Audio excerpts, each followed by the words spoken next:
બાપુ મારી માનું વર્તન ચિંતાકારક છે.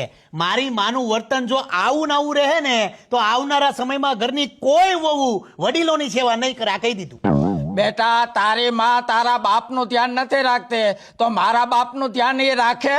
પણ આપણી માં આવી કેમ છે બાપુ? તે કોઈ દી તારા બાપને દાંત કાઢતા જોયો?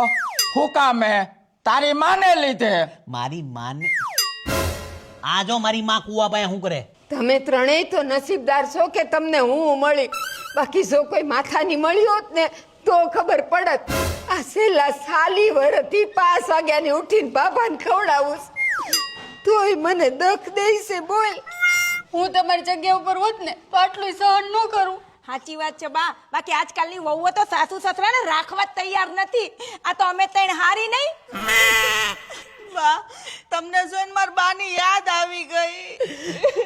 એ શારદા, મારા બાપનું નામ ન લેતી. એ તમારા બાપનું નામ કોણે લીધું?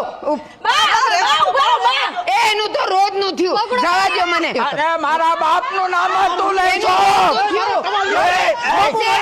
આ વહુને હો મારા બાપ વિશે ચડામણી કરતી હતી તો. તમારા બાપને કોઈ નહોતું બોલતું. અરે તો આવો નવો કરે ને તો તારો વારો એવો છે. એ વારો તમારો એવો આવશે. હવે વારા વારી તારો એવો વારો આવશે. તને કહું કે જેટલો મારો ટવાલ નીકળી જાય. હાલો, ઓગાના હાહારા આવશે. આમ નો હારું લાગે. ઓગાના હાહારા આવશે. હાલો અંદર, મારો ટવાલ નીકળી જાય.